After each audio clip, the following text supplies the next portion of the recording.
एक बार महान वैज्ञानिक अल्बर्ट आइंस्टाइन ने कहा था, तर्क यानी लॉजिक आपको ए से बी तक ले जाएगा, लेकिन इमेजिनेशन आपको ब्रह्मांड के किसी भी छोर तक कभी भी ले जा सकती है।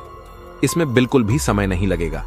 हमारा ब्रह्मांड काफी बड़ा है, इतना बड़ा है कि इसके एक हिस्से से दूसरे हिस्से तक पहुंचने में प्रकाश की गति से चलने पर आपको 93 अरब साल लग जाएंगे, यानी आपकी आने वाली अरबों खरबों जनरेशन बीत जाएगी, पर आप ऑब्जर्वेबल यूनिवर्स को एक्सप्लोर नहीं कर पाओगे।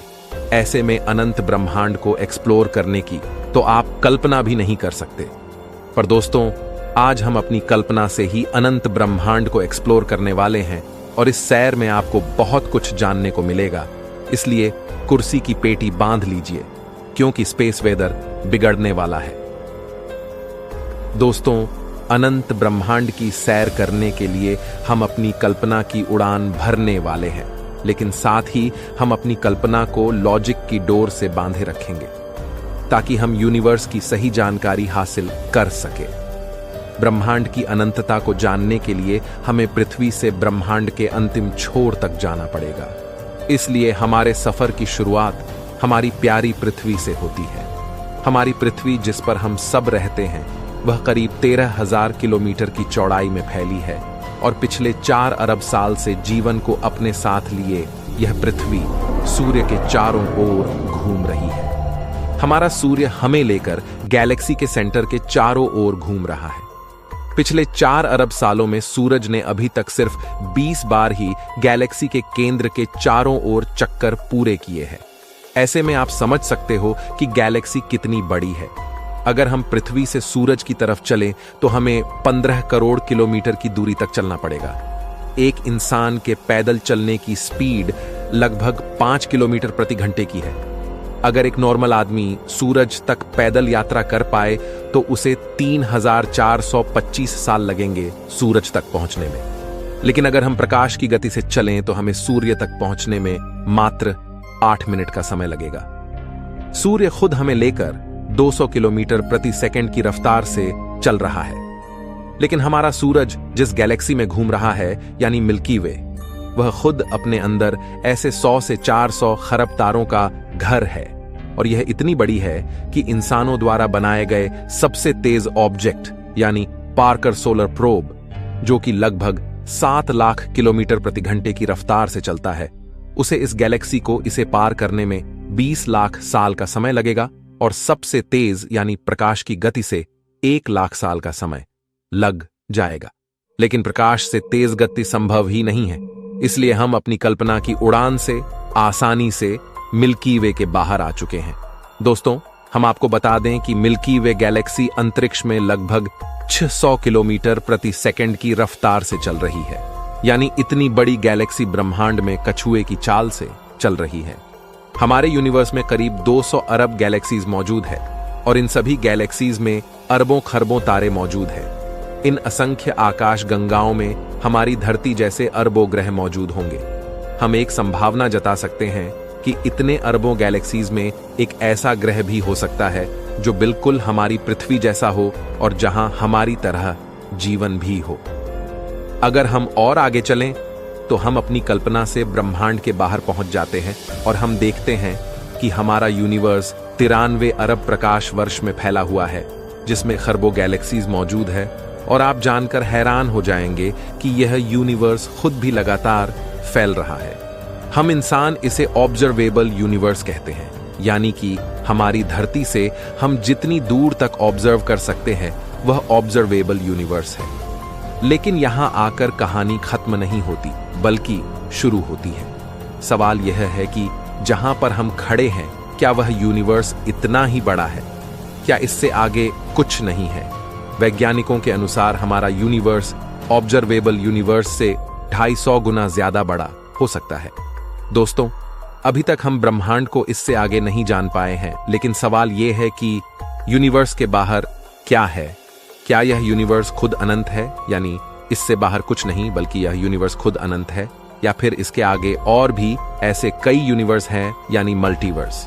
वैज्ञानिकों के अनुसार यह संभव है कि हमारे जैसे और भी कई यूनिवर्स हो सकते हैं, यानी हम सब मल्टीवर्स में रहते हैं। अगर हम सब मल्टीवर्स का हिस्सा है तो हम एक ऐसी रियलिटी में रहते हैं जहां अनंत संभावनाएं हैं, यानी एक अनंत ब्रह्मांड, जहां बुलबुलों के जैसे दिखने वाले अनेकों ब्रह्मांड मौजूद हैं और अनंत में तैर रहे हैं।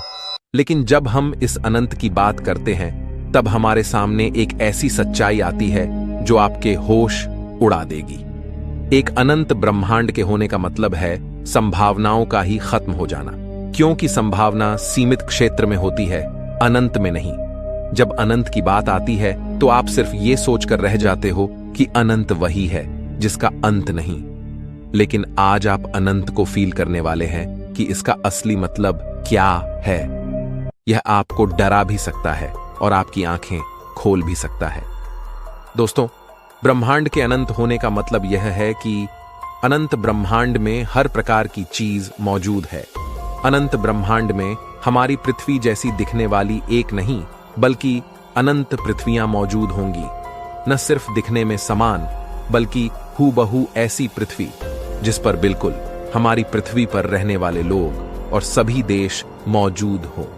जैसी रियलिटी पृथ्वी पर है, चाहे वो हर इंसान की पूरी जिंदगी की कहानी हो, वैसी अनंत पृथ्वियां वास्तव में होंगी जिनमें रहने वाले लोगों की जिंदगी पूरी तरह आपसे मिलती हो। मतलब न सिर्फ आपसे दिखने में समान बल्कि उनकी जिंदगी में भी वो ही चल रहा हो जो आपकी जिंदगी में है। लेकिन इसी के साथ इसकी अलग वैरायटी भी अनंत में मौजूद होगी। यानी अगर आप किसी मिशन में फेल हो गए हो तो इस अनंत में कहीं किसी कोने में आपका एक वर्जन उस मिशन में सक्सेसफुल भी हो रहा है। यानी आपके मिशन का अचीव होना संभव है, न कि असंभव, क्योंकि किसी यूनिवर्स में आपका ही एक डिफरेंट वर्जन उसे अचीव कर पा रहा है। अनंत की एक दूसरी सच्चाई है कि आपके ही जैसे दिखने वाले अलग अलग प्रकार के वर्जन अनंत में मौजूद होंगे। यानी आपके छोटे, बड़े, लंबे और पतले वर्जन भी यूनिवर्स में मौजूद होंगे। हो सकता है आपका एक वर्जन किसी यूनिवर्स में डॉक्टर है तो किसी यूनिवर्स में एक्टर। इस तरह आपकी ही अलग अलग वैरायटी दुनिया में मौजूद होगी। अनंत का एक और सच ये है कि जिन फिल्म्स को आप देखते हैं और जिनमें बताया जाता है कि इनका वास्तविकता से कोई संबंध नहीं, वह अनंत में जाकर सच हो सकती है। कम से कम उनका कुछ भाग कहीं किसी दुनिया में मौजूद रियलिटी हो सकती है। पृथ्वी पर इतिहास की जिन किताबों को आपने पढ़ा, वह इतिहास कहीं किसी अनंत दूरी पर मौजूद ग्रह पर वर्तमान में घटित हो रहा है। यानी अनंत ब्रह्मांड होने का मतलब है अनंत रियलिटीज का एग्जिस्ट करना। यहां आप जानकर हैरान हो सकते हैं कि अनंत में हमारा पास्ट, प्रेजेंट और फ्यूचर कहीं ना कहीं इसी समय एक साथ अस्तित्व में है। यानी जो आपका पास्ट है वो कहीं पर प्रेजेंट है और जो आपका फ्यूचर है वो कहीं किसी अनंत कोने में प्रेजेंट है। लेकिन अगर हम बात करें अनंत ब्रह्मांड में जीवन की, तो न सिर्फ अनंत में जीवन होगा बल्कि विचित्र प्रकार की इंटेलिजेंट लाइफ भी अनंत में मौजूद होगी। क्योंकि हमारी धरती पर जिस तरह लाइफ का इवोल्यूशन हुआ है, उसी तरह किसी अन्य ब्रह्मांड में इवोल्यूशन ने विचित्र प्रकार के जीवों को जन्म दिया होगा। अनंत ब्रह्मांड में ऐसा ग्रह भी होगा जहां चींटी के अंदर इंटेलिजेंस हो और इंसानों में इंटेलिजेंस ना हो। या फिर एक ऐसा ब्रह्मांड भी होगा जहां गधे में इंटेलिजेंस हो, क्योंकि अनंत में हर संभावना मौजूद होगी। अनंत ब्रह्मांड में ऐसे जीव भी होंगे जो हमसे ज्यादा इंटेलिजेंट हो, जिनके सोचने की क्षमता हमसे काफी अधिक और काफी तेज हो, जिस वजह से वो इतने पावरफुल भी हो सकते हैं कि वो अपने सूर्य की पूरी ऊर्जा का उपयोग कर पा रहे हो या एक गैलेक्सी की पूरी ऊर्जा का उपयोग करने में सक्षम हो। अनंत में ऐसे जीवों ने समय को भी समझ लिया होगा और वे एक ब्रह्मांड से दूसरे ब्रह्मांड में जाने में सक्षम होंगे। अगर उन्होंने प्रकाश से तेज चलने की तकनीक खोज ली तो वे टाइम ट्रेवल जैसी तकनीक में भी सक्षम होंगे। अनंत ब्रह्मांड अनंत संभावनाओं को सत्य साबित करता है।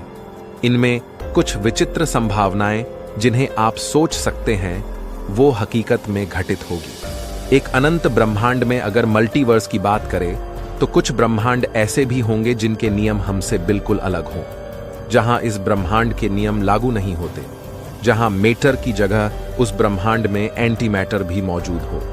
विज्ञान के अनुसार ब्रह्मांड रैंडमनेस के चलते अपने आप पैदा हुआ है और ऐसे में इस रैंडमनेस की वजह से कुछ ऐसे यूनिवर्स भी फॉर्म हुए होंगे जहां के कांस्टेंट हमारे यूनिवर्स से अलग हो, जिस वजह से वहां के नियम भी इस यूनिवर्स से अलग होंगे। तो ऐसे में अनंत ब्रह्मांड में ऐसे कई विचित्र यूनिवर्स हो सकते हैं जिसकी हमने कल्पना भी नहीं की हो। वैज्ञानिकों के अनुसार हमारे यूनिवर्स की एक सीमा होगी, क्योंकि ये एक निश्चित पॉइंट ऑफ टाइम में पैदा हुआ है, लेकिन यह भी एक अनंत का एक छोटा सा हिस्सा मात्र हो सकता है, जिसे हम पूरा यूनिवर्स मान बैठे हों।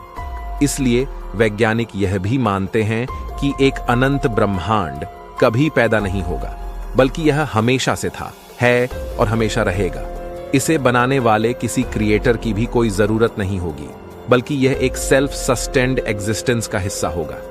लेकिन अब एक सवाल जो आपके मन में चल रहा होगा, अगर ब्रह्मांड अनंत है तो इस अनंत ब्रह्मांड में हम इंसान किस वजह से मौजूद है? आखिर हम यहां क्यों एग्जिस्ट करते हैं? हमारा मकसद क्या है? इस अनंत के सामने अगर हमारी कोई हैसियत नहीं है तो इसके होने का मकसद क्या है? हम इस ब्रह्मांड में काफी छोटे हैं, ऐसे में इतना बड़ा यूनिवर्स हमारे लिए आखिर एग्जिस्ट ही क्यों करता है? यह सवाल वैज्ञानिकों के लिए सबसे बड़ा सवाल है। कुछ प्रोमिनेंट थिंकर्स ये मानते हैं कि उन्होंने यूनिवर्स में अपना मकसद खोज लिया है, जैसे एलन मस्क, जिनका मानना है कि ह्यूमन सिविलाइजेशन अब तक कई बड़े खतरों को झेल चुकी है और यूनिवर्स में अब तक हमें कोई लाइफ नहीं मिली है।